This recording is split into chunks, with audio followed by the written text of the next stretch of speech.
Bismillahirrahmanirrahim. Assalamualaikum warahmatullahi wabarakatuh. Alhamdulillahi rabbil alamin. Alhamdulillahilladzi arsala rasulahu bil huda wa dinil haqq liyudhhirahu 'ala ad-dini kullihi walau karihal musyrikun. Asyhadu an la ilaha illallah wahdahu la syarika lah wa asyhadu anna Muhammadan abduhu wa rasuluh. Allahumma salli wa sallim wa barik ala sayyidina Muhammadin wa ala alihi wa sahbihi wa sallim. Subhanaka la ilma lana illa ma 'allamtana innaka antal alimul hakim. Allahumma 'allimna ma yanfa'una wanfa'na bima 'allamtana wa zidna ilma, amma ba'du. Saudara-saudaraku yang dimuliakan Allah, ikhwati fillah ya, dan yang didudukan oleh Rasulullah sallallahu alaihi wasallam. Kita melanjutkan kajian membahas tentang masalah ya beriman kepada anbiya dan rasul. Hari ini kita bicara tentang bagaimana sifat-sifat para nabi dan rasul itu. Ya. Ada di sana yang wajib kita yakini, ada sifat-sifat yang wajib mesti ada pada para nabi-nabi tersebut dan pada para anbiya dan rasul tersebut. Ada sifat-sifat yang mustahil ada pada mereka, dan ada juga sifat yang jaiz yang boleh ada pada mereka, sebagaimana para ulama mutaakhirin mengklasifikasikan bagaimana cara kita beriman dengan cara membuat klasifikasi apa yang wajib, apa yang mustahil, dan apa yang jaiz. Nah, adapun sifat-sifat mendasar ya pada seorang nabi dan rasul itu adalah merupakan basyarun, ya, dia adalah seorang manusia biasa. Innama ana basyarum mislukum yuha ilayya, ya. Qul innama ana basyarum mislukum. Allah katakan dalam surah Al-Kahfi bahwa katakanlah innama ana basyarum mislukum, sesungguhnya aku adalah manusia seperti kalian. Yuha ilayya, tetapi aku diberikan wahyu padaku.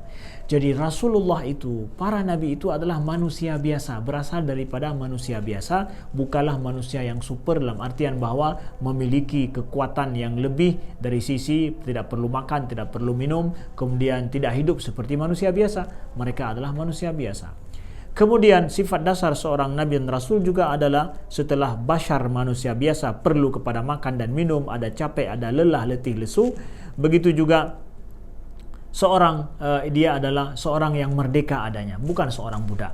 Jadi betul-betul seorang manusia yang sempurna, merdeka, tidaklah seorang budak dan tidak pantas menjadi manusia kelas kedua hasil daripada budaya atau peradaban yang salah, bukan.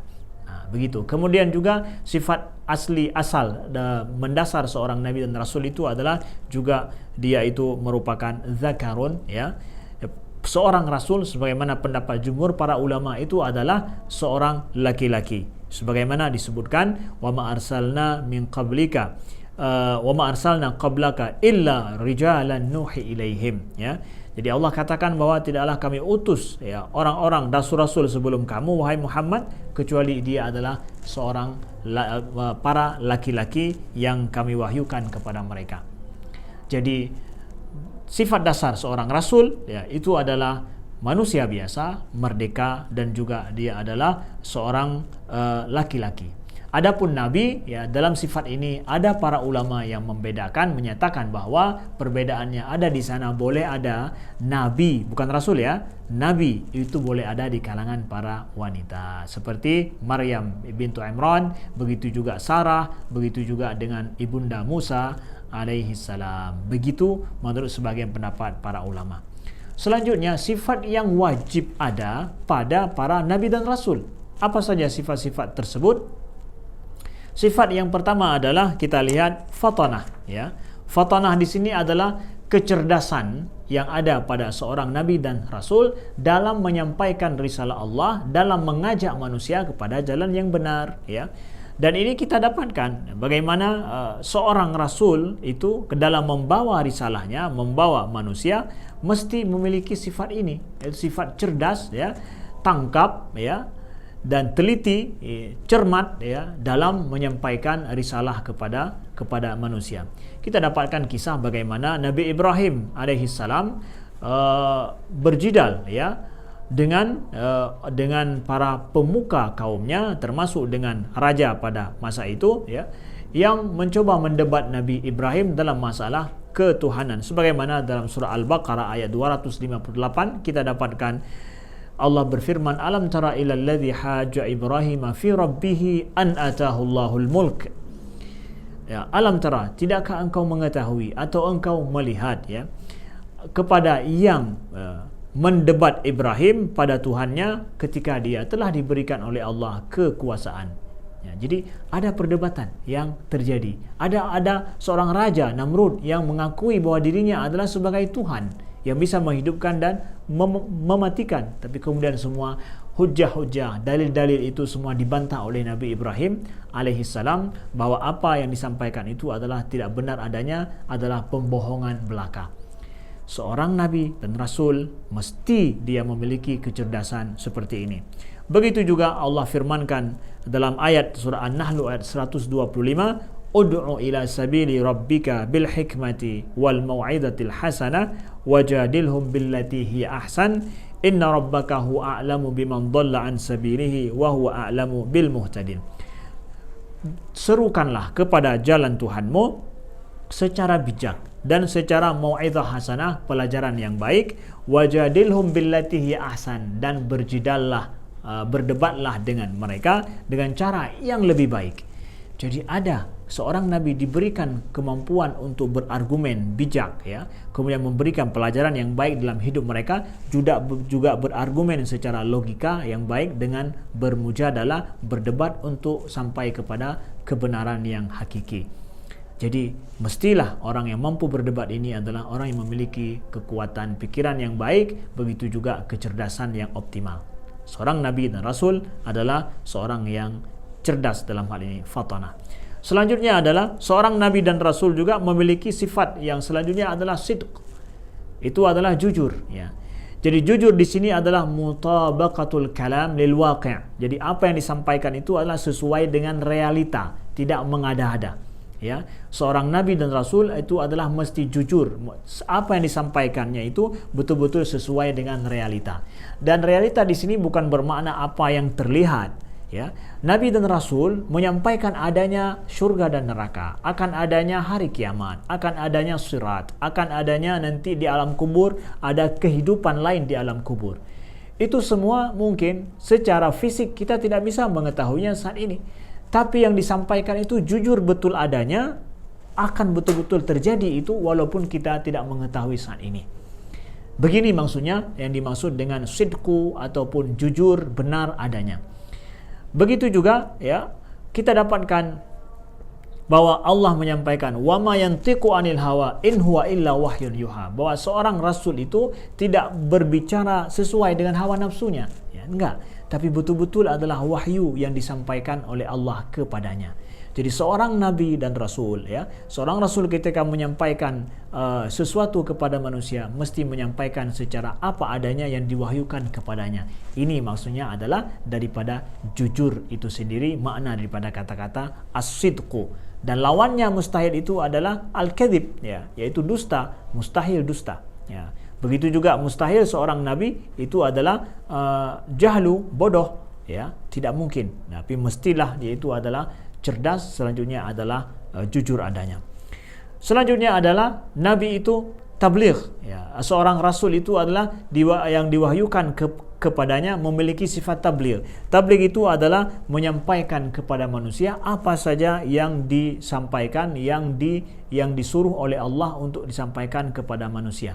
Dari sini seorang rasul, membedakan dia dengan seorang nabi adalah rasul itu menyampaikan segala apa saja yang diwahyukan kepadanya untuk manusia. Inilah fungsi seorang nabi untuk menjadi petunjuk, membawa petunjuk bagi manusia. Dan mustahil bagi seorang nabi menyembunyikan apa yang disampaikan oleh Allah kepadanya, yang disuruh disampaikan oleh Allah kepada manusia. Sehingga Allah sebutkan dalam surah An-Nahl ayat 35, fahal 'alar rasuli illal balaghul mubin. Tidak adalah kewajiban bagi seorang rasul kecuali adalah untuk menyampaikan secara jelas dan nyata. Itu adalah fungsi utama seorang rasul. Itu adalah untuk menyampaikan. Bahkan seorang rasul, seorang nabi bukan untuk menguasai manusia, bukan untuk memaksa manusia, bukan, tapi untuk menyampaikan kebenaran apa adanya. Itu fungsi besar seorang rasul dan seorang nabi. Maka saudaraku yang dimuliakan Allah, para ulama kita yang hidup bersama dengan kita hari ini, fungsi mereka juga kalau dianggap sebagai warasatul anbiya itu adalah wajib menyampaikan semua kebenaran yang mereka tahu kepada umat manusia supaya manusia mengetahuinya di masa mereka hidup. Jadi fungsi Rasul ini adalah untuk menyampaikan kebenaran. Para ulama juga tidak boleh menyembunyikan kebenaran yang mereka tahu, sehingga dengan demikian akan tersesatlah banyak orang.